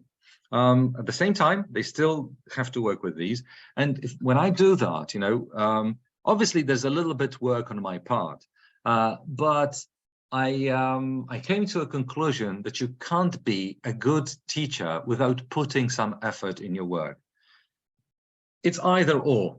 Either you work a little bit more and you're a good teacher, or you're lazy, but then, don't be unhappy that, well, some students don't understand, why you work with them. So I believe, because you're here listening to me, so many of you, by the way, thank you very much, on a beautiful, at least it's beautiful in my part of Poland there, you're listening, so you are the ones who really actually care and who want to develop. So the thing is, yeah, thank you, Oksana. So the thing is that that you put some more effort, you check this once, then they correct this. You can ask them to use a different color. Actually, Maciek didn't, that's the guy's name, didn't, but they can use a different color. Once they do it, you just take a look at this again, and then you give them the mark. Why is it important to do it this way? Why not give them a mark first and then ask them to correct? Well, because if you give them a mark first and then you ask them to correct, well, what's the point of correcting if you already have a mark? What's the point of the effort, trying to correct my mistakes if I already have a mark? If you correct and then you get a mark, then you can try, and generally then lots of students get like best or top marks, or like the next to top marks from this kind of writing. There is one negative aspect of this way of checking, though. You have to buy a lot of markers. You will go through them repeatedly, because you will kind of use these for the writing. So I bought like 4 sets of markers at the beginning of this semester, and they're kind of waiting in my drawer. Now another set of writing is waiting in the backpack, well, next to the table the laptop is standing on, right? So again, this is to motivate your student, to tell them that when you take a look at the piece of writing, you look for good and things to improve. And then there is a point in making an effort, in trying to be better, because on the other side, on the receiving end of the writing, there's a friendly teacher who's willing to show the students that they know more. So these were the ideas for motivating, and then encouraging our students to learn even more than they have learned so far. So I'd like to share these, because I really believe that humans love to learn. People like learning. It's just a matter of making them enjoy that. Wilf Plus. Wilf Plus is not one of the brothers with his partner at a party. Wilf Plus, that was a joke, so I know, not a good one, but still a joke, so you could laugh. Wilf Plus is an idea that you tell your students that, for example, let's just say you're working on a vocabulary to do with school or education or whatever. Thank you very much for your reaction. You tell your students that whenever we have some vocabulary from the list, or the Wilf list, I will always give you one more exercise in which you can place or show in different ways, giving a list, maybe writing a sentence. It depends on your decision. You can show vocabulary which is not on the list, but you do know. And you give your students this one extra section, one extra exercise. But when you do that, you can also use, sometimes students ask you about words, it's like, and what's this in English? What's that in English? What's this in English? So you give that to them, but then you make like a little list, or they make a little list in their notebooks. And then you tell them the following thing. You can get this one extra exercise in which you can show off with the extra vocabulary you have learned, but you don't give them points or marks for that. What you do instead is just like you leave them, I don't know, a smiley, a little picture, a little drawing. If you can draw, cool. If you can't draw, even better. They will have fun, looking at your terrible drawings. This is what happens with my students. They have so much fun laughing at me, not being able to draw a dog, which is different from a sheep, which is different from a kangaroo. They all look the same in my drawings. So basically, you do that. You do that, and you tell your students, I want you to learn more. It's not for marks. It's not for any points. It's for your own development. And I appreciate that. This is how I'm going to show you with a little drawing. And if you don't fill that in, don't worry. Why shouldn't you mark this part of the test? Because if you do that, it becomes one more exercise you have to learn for. It becomes tedious, irritating. If you don't, you just kind of create this kind of situation when you learn for yourself, when you learn for your own development, and you as a teacher, you can try to learn to draw. That was a lovely remark. So you as a teacher can tell you, can show your students, it's all about learning. It's not about marks. And this is how you show this to me, and this is how I show this to you. So no marks, just like some appreciation of their effort of learning a few words. Another idea is like, and this is something which I suppose could work in online testing, is like instead of giving your students like a set of questions, like, those fill in the blank exercises, which again are important, they're part of, the testing system. But instead of just giving them only such sentences, such tasks, you tell them, what, here are some sentences, you must finish them using modals of speculation.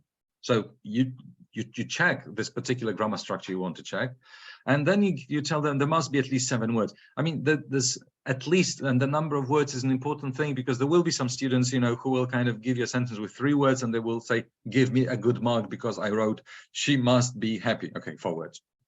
Okay, so, tell them at least 7 words. So I want you 7, 10, 11, depending on the level of your students. And then you tell them, okay, finish. This way, your students show you that they know the structure and they know how to use it, well, to create their own sentences.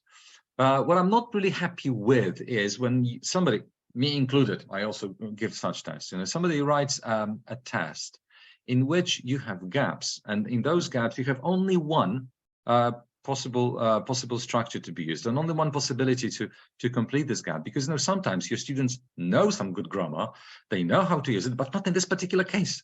So by testing that, you don't really test their knowledge of modal verbs for speculation, but you test their knowledge of modal verbs and the ability to understand this particular sentence, which I don't think is fair, and I don't think is real, because when your students leave your classroom and they go wherever they go in the world, you won't be there. They won't have to fill in your sentences, they'll have to create their own. So I can see lots. Thank you.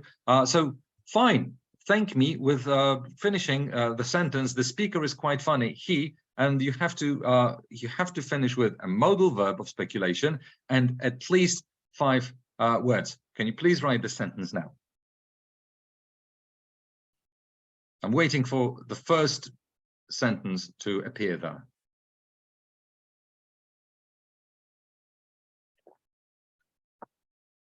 Oh, thank you. I'm not the best teacher in the world. Absolutely not. Okay. Oh, fine. I know. Okay, good. The sentence was fishing for compliments. It was. Okay. So I kind of, you don't know that, but I'm blushing. She must have cheated. Yeah, I am enjoying the process. I agree with that. Okay, so just 2 more ideas before I wrap it up. So another, like a variation of this exercise is, something that I believe works. No, I know I did that when we had online classes in Poland. This is something we did. Having a test. Again, you can ask your students to. Well, once again, a very similar idea. You give them a structure they have to use. You give them sentences, to create, or how many words to use, 7 in this case. But you also give them a photo, and you ask them to write photos about a sentence about these photos. It's more creative, like you have to work with some kind of certain vocabulary. By the way, you can, to do that, you can choose a photo that contains the vocabulary you're actually teaching in this particular kind of unit. So it checks both grammar and vocabulary at the same time. So that's, yeah, I am in a good mood. I am, absolutely. Generally, I love talking to people. So this is just a variation. And, the internet being the internet, you can even, sometimes send them a short video that is looped, or a GIF. And then when they describe something, and they use they can, use the present continuous saying of what is happening, because they can see the actual movement. So this is just a variation of the exercise before. Okay, one final. Yeah, well, you should have seen my messy room. And so one final idea that I think is a good thing to do from time to time, not in every class with every test, but when you give your students some test back, please do come to Poland. So what I would like to say is, when you give your students test back, sometimes you can ask them, what, here's your test, take a look at your test.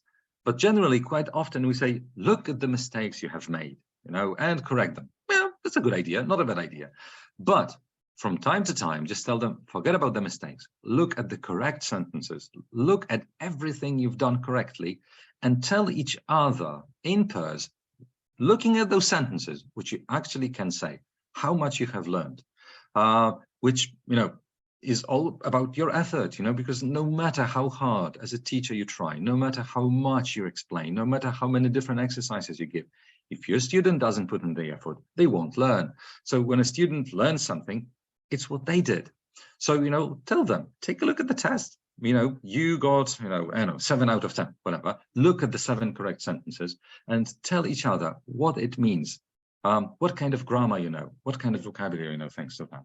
So I tried to share my ideas of, how to communicate with the students, how to make this, assessment or, informing your students about how much they have learned a continuous thing, which will happen with different tests and different moments of the class, which will humanize the tests they have, which will motivate your students to learn, and which will encourage them to earn even more. Earn as a consequence of learning, I hope.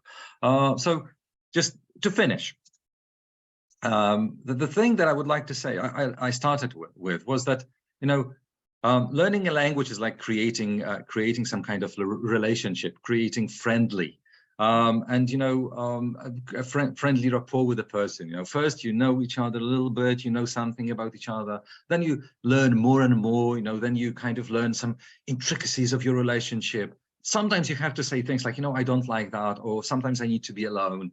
So communication is key.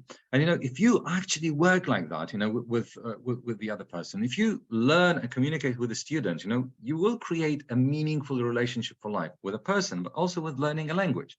And then, when you take a look at your classes, when you think about, what's happening there, next time, your students go to somewhere and someone tells them, what, let's learn, let's take a look at English, let's go to this class. They won't go, nah, what a drag, but they will be like these lovely ladies here in the photo, just happy that they can learn and that they can develop their relationship. So thank you very much for your patience. Thank you very much for your optimism and support. Really, really glad that I could talk to you. Jacek, thank you very much. Plenty of ideas, plenty of positive emotions. You're just an amazing speaker. I let you run for your class. I remember that you are about to have your lesson. And before we say goodbye to each other, the participants, I will switch into Ukrainian to make some important announcements. Отже, шановні колеги, перше, цей вебінар записувався, а це означає, що всі ви зможете отримати відеозапис даного вебінару. По-друге, звичайно, кожен учасник, який був онлайн, сьогодні отримає сертифікат. Ті з вас, хто були присутні також і вчора, вже сертифікати вам відправлені, тож перевіряйте, будь ласка, свої поштові скриньки. На наступному тижні у нас часткова перерва. На наступному тижні ми проводимо такі локальні вебінари. Це буде вебінар для вчителів Києва та Київської області, Одеси, Одеської області і Тернопільщини, Івано-Франківщини, Львівщини. І до кінця тижня вчителі з цих областей отримають лист з посиланням на реєстрацію. А ще через 1 тиждень у нас продовжується наш проєкт From Teacher to Teacher. І буде 2 вебінари, які проведе вчитель-практик по підготовці до НМТ ЗНО. Дякую вам величезне за те, що ви знайшли час, можливість бути з нами, за вашу участь, за ваші емоції, за ваші відповіді і коментарі у чаті. Бережіть себе, бережіть своїх близьких. Я зупиняю запис.